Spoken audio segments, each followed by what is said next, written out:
Olá, minha gente, bem-vindos a mais um programa. É o segundo programa, né, que vai pro ar, mas eu falo bem-vindos a mais um, porque ninguém que tá aqui sabe se é o segundo ou não, né?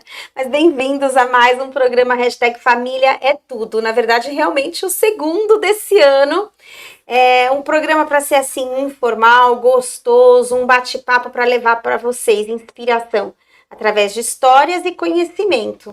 E nesse segundo programa, eu trouxe aqui como convidada a psiquiatra da Escola de Pais XD, integrante da Escola de Pais XD, especialista em gravidez e pós-parto, que é a doutora Cristina Rodrigues. Oi, Cris, tudo bem? Eu Tudo posso bem. chamar ela de Cris, viu, gente? Para bater papo pode, Quase né? todo mundo chama, até os pacientes. Mas é doutora, né? Doutora formada por onde? Só para as pessoas entenderem que você tem o seu currículo, gente. É Cris, mas você se formou em medicina. Medicina pela Unisa e depois eu fiz psiquiatria na Santa Casa. Ah, viu, gente? Então é Cris, mas tem poder a Cris aqui. E, gente, eu gosto muito de conversar com a Cris, tem podcast gravado com ela, inclusive, na plataforma da Escola de Paz, tem já conteúdos dela também disponíveis na plataforma. Ela traz um dos temas, e quando a gente fala de família, né, Cris, a gente entende que a gente está falando de todo mundo, mas, gente, não dá para negar que mãe é um ser humano central na saúde, na estabilidade, no equilíbrio de uma família, né? Então, os temas que a Cris traz, eles são muito importantes, porque ele vai falar da saúde mental da mulher.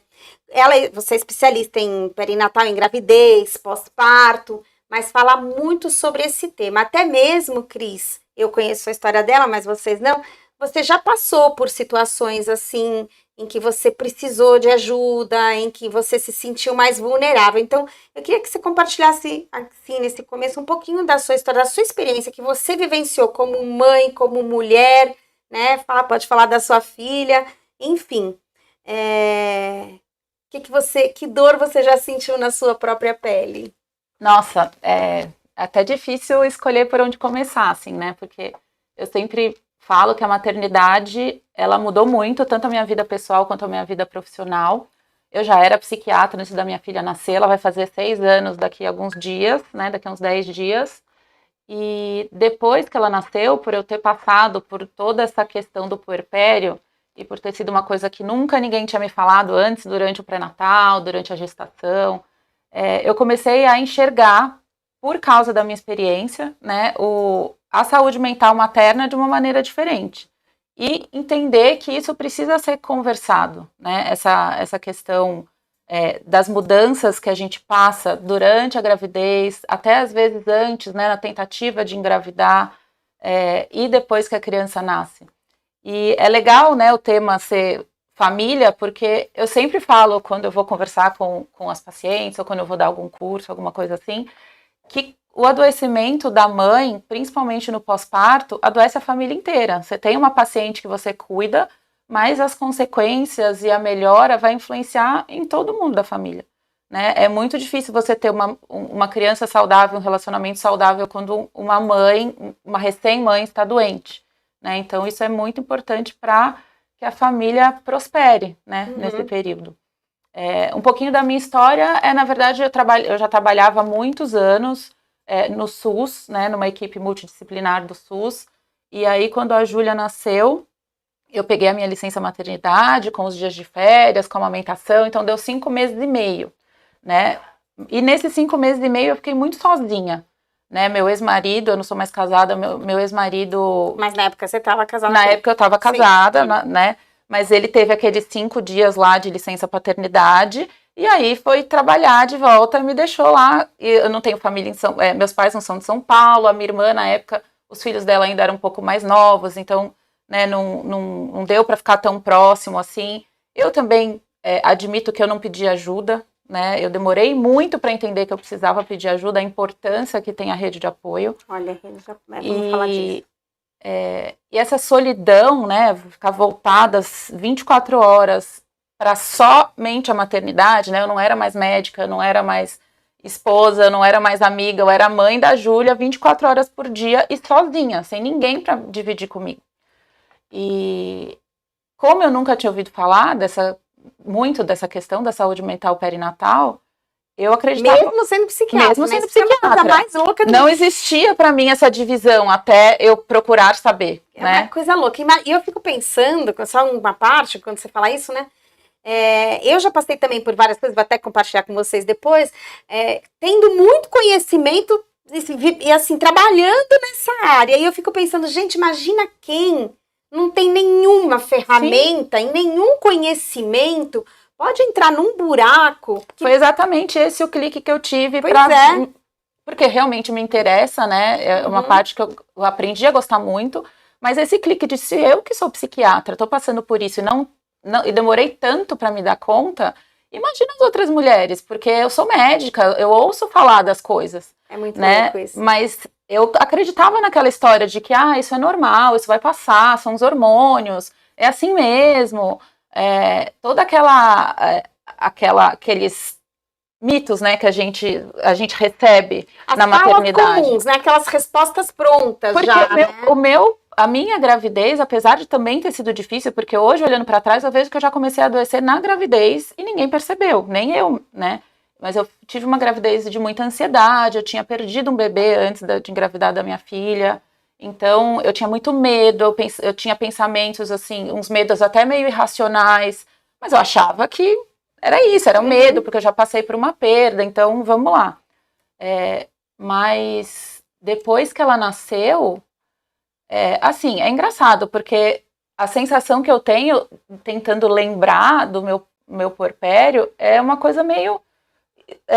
com uma fumaça, assim, parece que tem um pouco de neblina, não são lembranças claras, mas eu sei que eu sofri muito, e hoje, olhando para trás, eu sei que eu estava doente.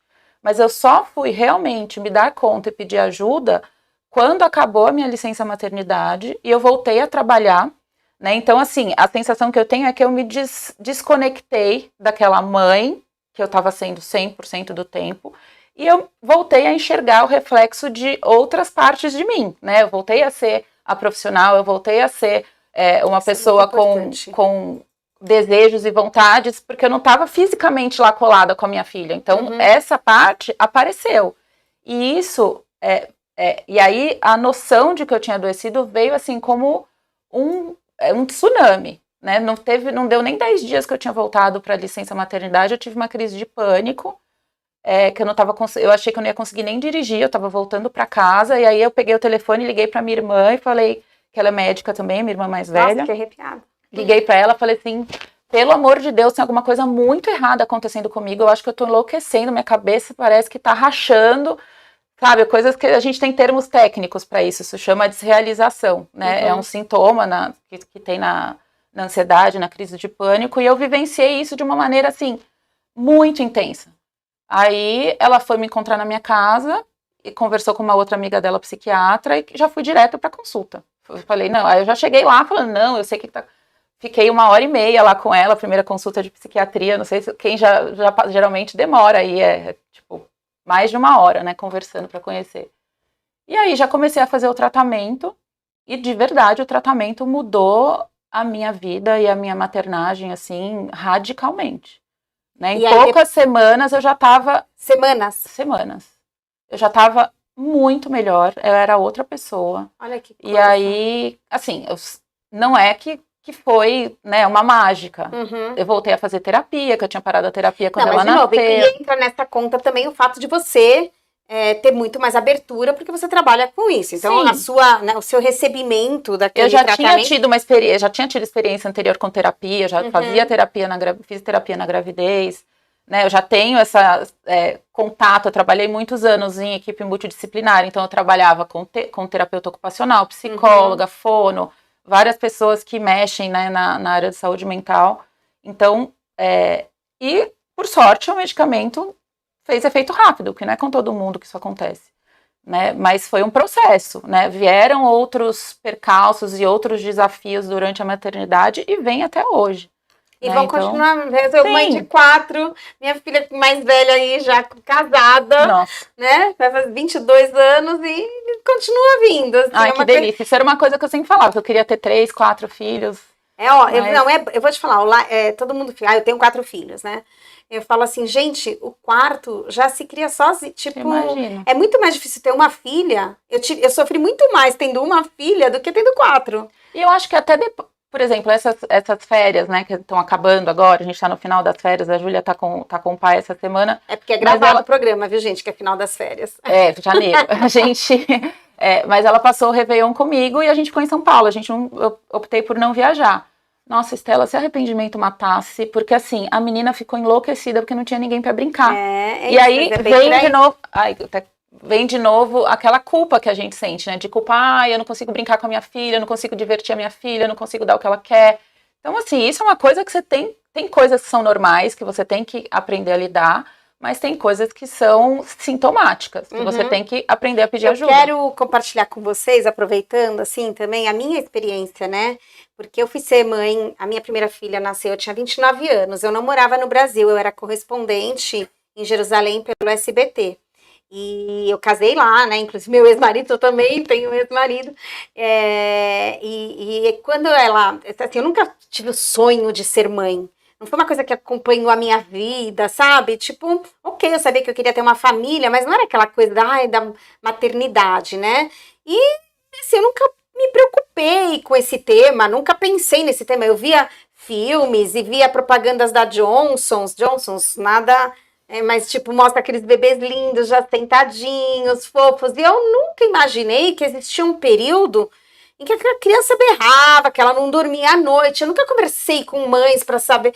Tipo, eu era super carreirista. Super, assim, a minha vida era... Eu era muito empoderada no meu trabalho, né? Eu já tinha, assim, trabalhado antes, anos no SBT. Já tinha sido entrevistada do presidente da República, Ayrton Senna, artistas, tudo, né? E aí eu vou dar conta fácil disso, né?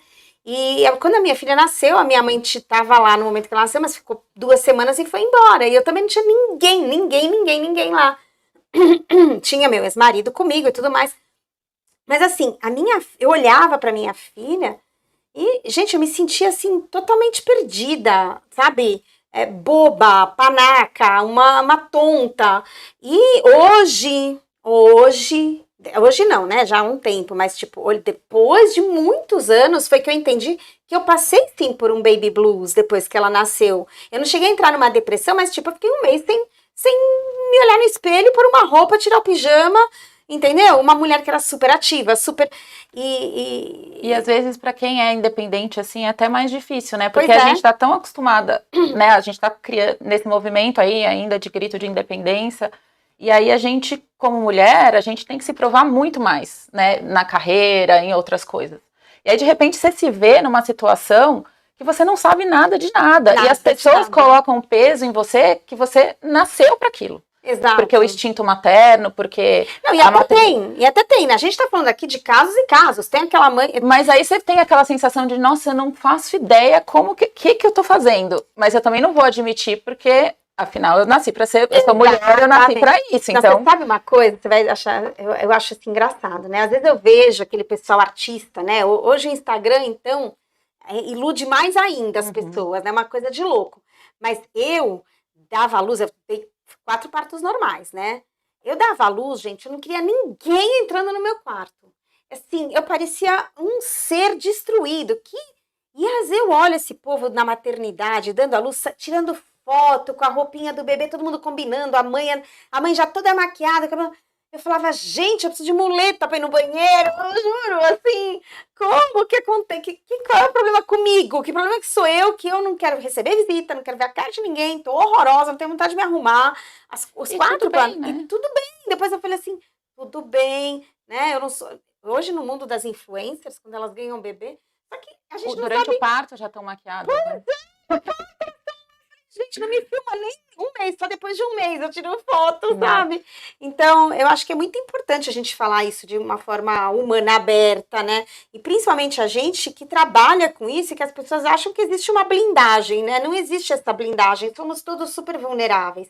E aí, Cris, eu queria saber o que você aprendeu depois, né? Assim, você direcionou a sua carreira para esse tema. como você foi fazer um mestrado, e aí em que você se especializou exatamente? E depois que você contasse pra gente quais são os casos mais típicos de questões de saúde mental da mulher que aparecem. Bom, essa questão da especialização, ela na verdade, foi algo no qual eu me foquei, né? Eu não fiz nenhum curso, nenhuma especialização, uma residência específica disso, porque até então nem existe, né? Não tem uma área, não tem. Você entra lá no CID, que tem todas as doenças, nem se fala exclusivamente da saúde mental da mulher, exceto por alguma questão da menstruação ou mesmo do pós-parto, mas algo muito inespecífico. Mas a gente vai vendo aí que no Congresso de Psiquiatria já tem dias específicos e palestras para isso, tem alguns professores, né, alguns outros médicos que criaram grupos, né, no HC, na Paulista, tem já áreas da saúde da mulher.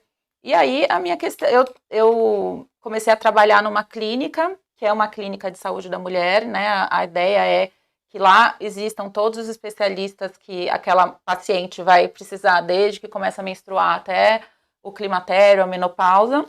Opa, tô nessa fase. Então, e aí me convidaram para trabalhar lá, e eu achei ótimo, porque como as duas, tem duas ginecologistas, ia me aproximar mais dessa área que eu gosto, né? Até porque elas viam muita coisa, mas não tinham manejo, né? É muito difícil, apesar de eu sempre bater na tecla que é o obstetra e o pediatra que vão ter o primeiro contato com essa mãe deprimida, né? Teoricamente, eles têm que sim saber o básico. Mas também a gente começou a ensinar umas às outras, né? Então, comecei a realmente me focar nisso, pesquisar mais, estudar mais, procurar fazer cursos, ir nas palestras dos congressos. E foi vindo, né, fui me focando nesse assunto, principalmente, né, rede social, me aproximando de outras mães, de psicólogas que trabalham também nessa área de maternidade. E isso foi criando esse nicho, né? Agora, assim, quando a gente fala de saúde da mulher, também tem a questão de saúde da mulher em todas essas outras fases que você falou, né? A mulher que menstrua, a mulher que entra na menopausa. Então, ok que você está super focada na maternidade, gravidez, pós-parto, mas quais são as queixas ou os casos mais recorrentes quando se fala de questões de saúde mental da mulher? Assim, quais as principais reclamações e que às vezes as mulheres levam um bom tempo para se darem conta de que elas estão. Levou um bom tempo para eu entender que eu estava querendo matar alguém porque eu estava entrando na menopausa. Né? Eu acordava todo dia com vontade. O Pedro, que é o nosso cinegrafista, que já fica com medo de mim. Eu acordava todo dia e falava, gente, eu só tenho muita energia, né? Eu acordava cansada e com raiva. Eu falei, não, uma hora eu falei, tem alguma coisa errada. Tipo, né, o corpo, também os sinais que o corpo estava mostrando, né, que estava estranho, mas até eu entender que várias coisas que que mudaram em mim, né, desde a pele, cabelo, sei lá, muda muita coisa que era consequência da minha, demorou, né, e eu que sou uma pessoa informada, que trabalho com o público feminino há não sei quantos anos, então é muito louco, né, o que você poderia trazer de alerta para as mulheres contando o que aparece para você com mais recorrência em termos de saúde mental da mulher. Tá. Assim, a gente tem duas frentes, né? É claro que a questão hormonal da mulher, né, as mudanças hormonais durante o ciclo reprodutivo, são sim fatores de risco, né? Então a gente tem aí, quando começa a menstruar, na véspera da menstruação, né, período pré-menstrual, a gravidez e o pós-parto e o climatério, que são os pontos da vida da mulher que tem muita gangorra hormonal, né? Muda muito os hormônios. Mas isso é um dos fatores. Na psiquiatria, nada é uma coisa só, tudo é multifatorial, né? Então, assim, você pode ter essa tendência, mas você tem aí hábitos de vida, mecanismos de proteção e acaba não adoecendo. Mas esses momentos são momentos de maior vulnerabilidade para as mulheres. Né? Então, uma das questões que a gente tem que começar a ver diferente entre homens e mulheres é essa. E aí a gente tem também aquela parte da questão de hábitos mesmo. Né? Então, assim, a mulher hoje em dia, ela está sobrecarregada de uma maneira geral, ela está aí acumulando funções, né? Durante a quarentena, a gente começou a ver pessoas parando de falar de jornada dupla para falar jornada ininterrupta da mulher, né? Eu conheço mulheres que tinham que cuidar da casa num certo horário, cuidar do filho em outro horário e trabalhar de madrugada, e não dormia mais, né? Então, isso também é muito insalubre, esse processo, né, da gente ter que ficar acumulando todas essas funções, isso acaba sobrecarregando. Qual é o ponto em que elas te procuram? Quando elas estão sentindo o quê? Né? O que leva a mulher a... Quando ela chega para você, ela chega, olha, eu tô, sei lá, que nem eu, né? Eu tô com raiva, querendo matar alguém. Geralmente, a mulher tem uma vantagem em relação ao homem, apesar dela ser mais vulnerável, é que a mulher procura mais ajuda e mais rápido do que os homens, no geral. Né? Mas, geralmente, a mulher procura ajuda quando ela percebe que ela está falhando de alguma maneira. Isso na autoavaliação dela. Né? Então, assim, eu tô sem paciência com os meus filhos, eu não tô rendendo no trabalho, a minha libido tá ruim, meu relacionamento tá ficando, né, eu tô brigando muito, discutindo muito, eu mesma não me aguento, né, quando ela começa a perceber que aquilo que funcionava bem não tá funcionando mais, né, então aí a gente tem que investigar a causa disso, né, às vezes tem mulheres que vêm com essa questão, na época da menstruação, 5 dias antes, eu fico super deprimida, eu brigo com todo mundo, eu não consigo trabalhar, não me concentro em nada, ou outras questões, mas eu diria que é isso. A hora que a mulher tem uma percepção de que aquilo na qual ela é boa, ela não está mais dando conta. Né? Alguma dessas coisas ela não dá conta. Então, qual é o papel? Uma coisa muito importante agora, né? Qual é o papel da família em reconhecer que aquela mulher precisa de ajuda? Porque eu acho que existe também um preconceito, achando que, né, que tudo mas é hormonal, né? É hormônio. Hoje existe a piadinha, né, do hormônio. sim, né? tipo, você tá chegando aquele dia, ou então, né? Vamos dar um chocolatinho para acalmar, né? A mulher, né? O Pedro tá rindo ali, ó, vai apanhar quando chegar em casa. Tá rindo, que deve passar por isso. Quer dar seu depoimento masculino aqui, Pedro? Mas, e não, né? Não é levado a sério. E fica essa coisa do que é hormônio, é hormônio, é hormônio, é hormônio. E às vezes vai muito além do hormônio, não é só o hormônio, né? Realmente essa questão da mulher falar, não dou conta, não tá dando. E como é difícil, gente, a gente colocar limite, né? E a questão do teu o tempo para você mesma, né? O quanto, às vezes, a gente abre mão de coisas que a gente precisa, gosta de fazer, exatamente por conta daquela famosa culpa, né? Então, onde você trabalha com a mulher, assim, qual é os primeiros passos que você dá com essa mulher? Autoaceitação, qual é o mindset que você busca virar na mente das mulheres quando elas chegam, ou paradigmas que você tenta quebrar? Tá, na verdade, são duas perguntas, né? A questão da família, o que eu diria primeiro é que, assim, é essencial o papel da família, e não só família estendida, né? Às vezes, assim, não vai ser o marido, vai ser uma amiga, vai ser o médico que conhece aquela paciente, né? Então, essa rede que ela tem em volta é muito importante, porque às vezes no adoecimento a gente não se dá conta. E eu falo a gente porque foi isso que aconteceu comigo. Eu fiquei quase 6 meses super doente,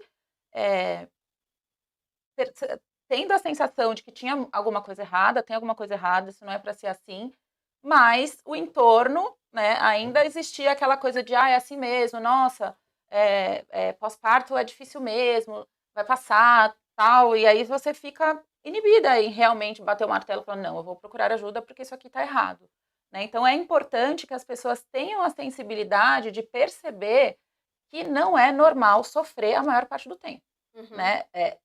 É normal você ter momentos de dificuldade. Você ficar o tempo todo triste e infeliz não é, né? Ou você mudar muito radicalmente o seu comportamento, virar uma outra pessoa, também não é, né? Quando chega a paciente, é sempre, né? A primeira consulta é muito gostosa, assim, eu gosto muito desse primeiro momento de conhecer a pessoa, porque eu pergunto desde a infância, às vezes, né? Dependendo até da quando a mãe ficou grávida dela, a infância, desenvolvimento, os relacionamentos, trabalho, vontades, parte médica também, pergunta sobre doenças, sobre remédios. E na maior parte das vezes, em algum ponto eu falo assim, agora me conta com as suas palavras o que te traz aqui, né? No que eu posso te ajudar? Então, e é aí que a pessoa começa a contar do jeito dela, né? Muitas vezes a grande maioria das vezes, a paciente não vai chegar no consultório e falar assim, eu vim aqui porque eu tô deprimida, eu vim aqui porque eu sou ansiosa, eu vim aqui porque eu tenho, sei lá,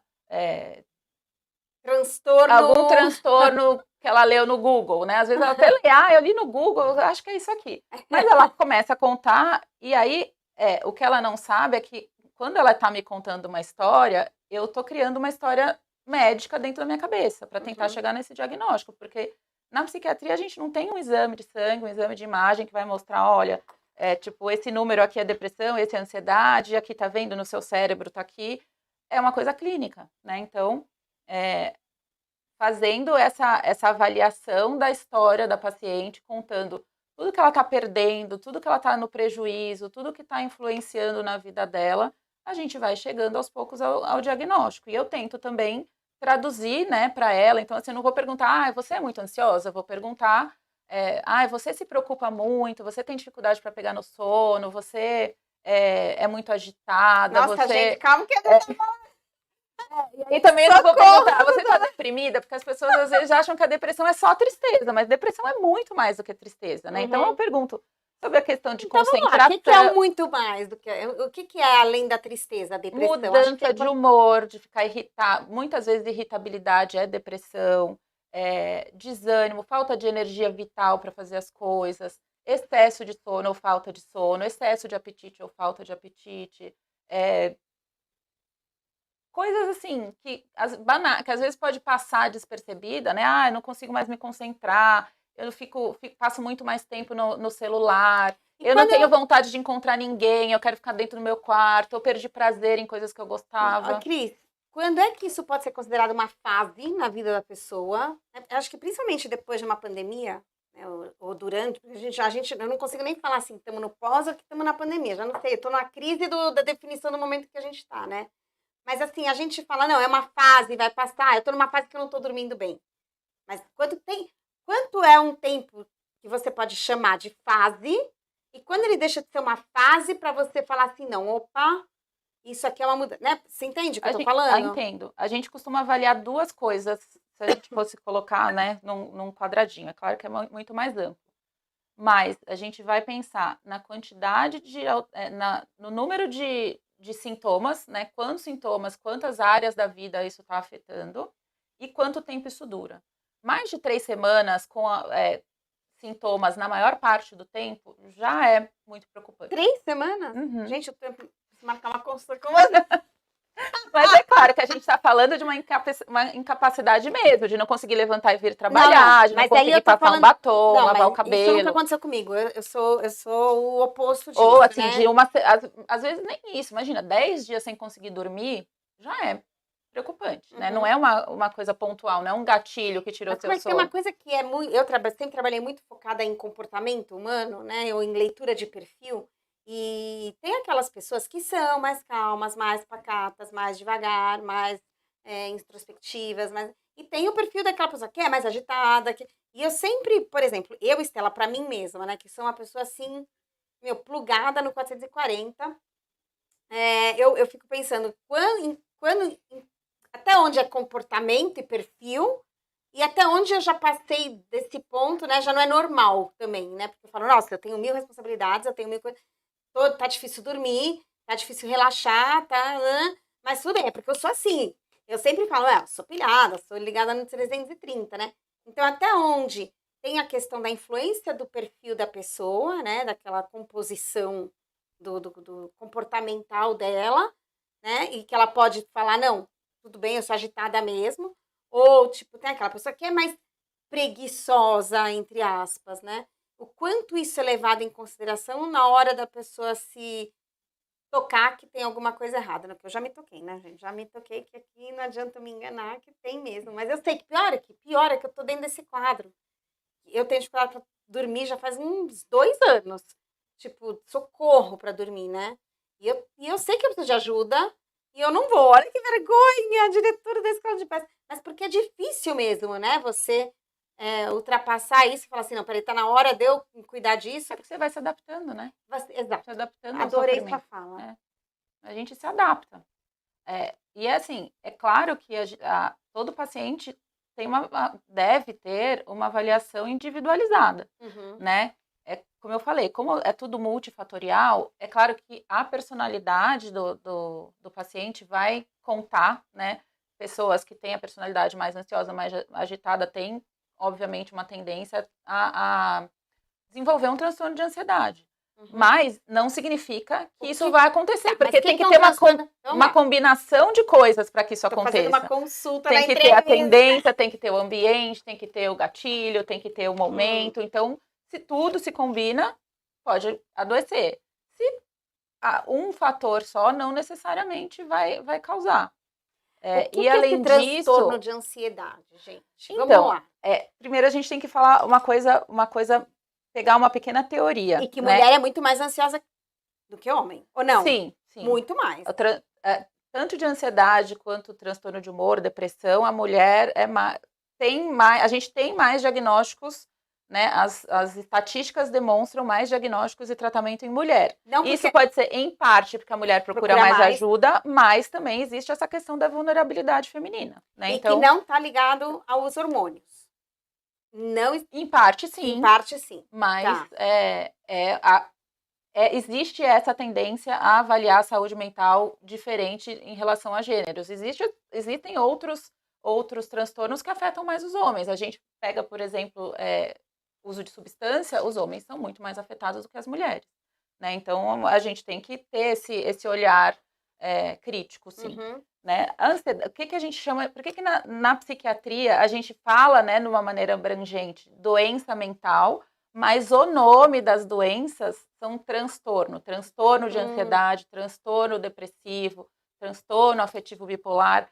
Por quê? Doença é algo que a gente tem uma causa específica e um tratamento específico. Então, por exemplo, paciente que tem, sei lá, uma amidalite, né? Ela é causada pela bactéria X, ela é tratada com o antibiótico Y. Não importa se eu tenho essa amidalite, se eu tô com amidalite, você tá com amidalite, o Pedro tá com amidalite, a gente vai lá e vai olhar o exame e falar, não, é essa bactéria, é esse o antibiótico que dá conta dessa bactéria, vamos tratar. Na psiquiatria, transtorno significa que existem variados quadros clínicos e o tratamento também tem que ser individualizado. Então, se você pega 10 pessoas com diagnóstico de transtorno de ansiedade, o sintoma que a pessoa 1 tem pode ser completamente diferente do que a pessoa 9 tem. Né? Uma pessoa pode ter insônia, pode ter compulsão alimentar, pode ter dificuldade de desligar os pensamentos. A outra pessoa, ela pode ter uma agitação, uma irritabilidade, perda de apetite, manias, né, criar rituais, mas as duas estão dentro do mesmo diagnóstico. Na visão do médico, né, se a gente fosse olhar, eles são iguais, mas a gente tem que olhar de perto porque eles são pessoas completamente diferentes. E não existe um remédio só, né? Dentro da nossa prática, às vezes o remédio que deu super certo para mim, em 3 semanas resolveu, para você não tolera os efeitos colaterais, ou a gente tem que aumentar 2, 3, 4 comprimidos e não dá conta, a gente tem que trocar. Então, essa é a questão, né? É uma coisa que não tem essa resposta. O que exatamente é? É o que exatamente é para você, né? O que é a ansiedade em você? Né? O que é a ansiedade em mim? Né? Às vezes, a gente tem que entender que a ansiedade é algo normal do ser humano. Se a gente não tiver, nós, como seres racionais, a ansiedade ela até é protetora. A gente olha para os lados antes de atravessar a rua, fecha o vidro no lugar que você acha que pode ser perigoso, enfim. Mas o problema é quando a ansiedade vira uma doença, né? Um transtorno de ansiedade. E isso é muito individualizado. Gente, eu tenho até medo de sair daqui marcando a coisa. Eu estou tentando fazer a consulta já no ar aqui, junto com vocês, né? Mas eu acho que a gente vive num mundo muito acelerado, né, Cris? Com muitas demandas, e acho que tem um impacto muito grande também das redes sociais, né? Que acabam... assim, na rede social, ou tem aquele extremo de que você tem que se aceitar do jeito que você é, e aí você não se esforça para melhorar nada que talvez te desagrade, e acaba sendo até um desleixo, né? E passa a ser, você chama de aceitação, mas vira, na verdade, um desleixo, uma zona de conforto que você entrou, porque hoje vale tudo, né? Ou então aquela coisa super perfeita também, que tem que estar dentro daquele super padrão, né? E que se não for. Eu acho assim que a rede social piorou tudo isso e trabalha hoje de uma forma, apesar de termos muita informação lá, né? E fica aqui o convite para todo mundo seguir o Instagram, se a gente vai deixar aqui no final, já estamos acabando, né? Parece que vai atrair muito mais os olhares das mulheres e das pessoas em geral, né?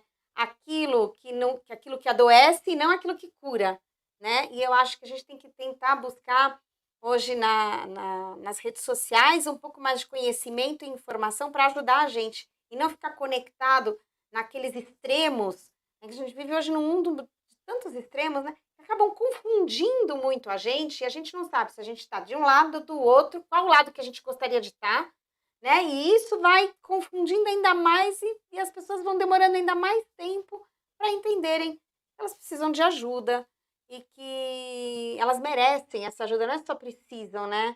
A vida pode ser muito mais leve. Parece que hoje a gente faz questão, tem uma competição, né? De quem leva uma vida mais difícil, de para quem tá mais difícil, tanto entre as mulheres quanto mulher e marido e mulher, né? Então, eu acho que última mensagem aqui você gostaria de deixar para as mulheres em geral, assim, como uma mensagem positiva e de alerta para elas, antes da gente encerrar nosso bate-papíssimo aqui. Ah, legal. Essa questão a internet é maravilhosa, né? Mas como quase todas as ferramentas, a gente tem que saber usar. Ela é ótima para conectar com pessoas e com coisas que talvez, se não existisse, a gente não teria essa proximidade, né? Mas, ao mesmo tempo, não dá para a gente pensar só em se conectar com o outro e não se conectar com si mesmo, né? A gente está, às vezes, esquecendo disso, de olhar para dentro, de fazer uma autoavaliação, de praticar o autocuidado, pensando muito mais nessas conexões externas, né? E aí a gente acaba ficando esquecido. Nosso corpo, nossa mente, a gente tem que cuidar, a gente tem que regar, a gente tem que exercitar, porque senão enferruja, adoece, né? É sempre assim. O que eu diria, né? Uma das maneiras pelas quais eu tento usar a minha ferramenta é exatamente isso, é mostrar a vida como ela é. Sem querer assustar, as pessoas falam, não, maternidade é horrível, né? Você vai sofrer, mas também não vou falar assim, entra que tá quentinho aqui dentro, porque não é bem assim, né? Então, eu acho que o segredo é você procurar os assuntos do seu interesse, mas também de maneira de pessoas que falam aquilo de uma maneira mais fácil de entender e real, né? Sem ficar romantizando, sem ficar, né? É claro, eu tenho um perfil pessoal também, eu posto as fotos minha, bonitinha, com a minha filha, nos momentos de viagem, nos momentos de festa, de sorriso. Mas, ao mesmo tempo, no meu Instagram, eu escrevo sobre o perrengue que era fazer a menina dormir sozinha, dormir a noite inteira, a dificuldade que foram essas férias de dar conta dela sem mais nenhum amiguinho aqui, a vontade de, tipo, nossa, o que eu tô fazendo, né? Então, as fases da maternidade, que eu falo, parece um videogame, né? Você passa uma fase e vem a fase mais difícil. Você fala, nossa, eu fiquei um tempão conseguindo passar dessa fase, a hora que passa, piorou, né? Então, é isso, é tentar buscar, sim, o conhecimento e os assuntos de interesse, mas sabendo filtrar o que é real e o que é maquiado, né? O que é filtro. Esse é um dos motivos pelo qual eu convidei a Cris para fazer parte da equipe da Escola de Pais XD. E esse é um DNA nosso, né? De falar dessa forma super real, sem maquiagem, com pessoas que sentem na pele, sentiram na pele as dores das quais elas falam, né? Então, eu quando falo sobre comunicação, e passo por tudo isso que você falou, passei também, e eu que sou especialista em comunicação, falo também sobre as minhas dificuldades, muitas vezes que eu tenho em me comunicar, e acho que a Escola de Pais nasceu dessa missão de trazer para os pais um conhecimento de uma forma assim clara, sensível, mas com profundidade e não raso, né? Uma coisa real, não rasa, você não foi rasa em nenhum momento, você não foi midiática aqui, e acho que esse é o nosso trabalho, e é por isso que eu estou muito feliz em ter você aqui com a gente. Amei o nosso bate-papo, gente. E olha, fica aqui o convite para vocês seguirem a gente no Instagram, @Escola de Paz XD, e seguirem o perfil da Cris, né? Como é que tá o seu perfil no Instagram, Cris, para o pessoal te seguir? É @dra.cristina.rodrigues. E vai ter bastante conteúdo, né, Cris, aqui na plataforma da Escola de Paz também, né? Com podcasts, com pocket palestras, com cursos ao vivo, sempre girando em torno desse tema que é a cadeira que ela ocupa aqui na Escola de Paz. Afinal de contas, Cris, #família é tudo, né? Família no final é tudo. Por mais que a gente tenha 1000 perrengues, 1000 dificuldades e tudo mais, o que mais a gente quer é construir uma família saudável, estar inserido dentro de uma família saudável, poder contribuir para que as famílias sejam mais saudáveis, né? Então, te agradeço super, gente, foi um prazer e até o próximo programa, já não vejo a hora.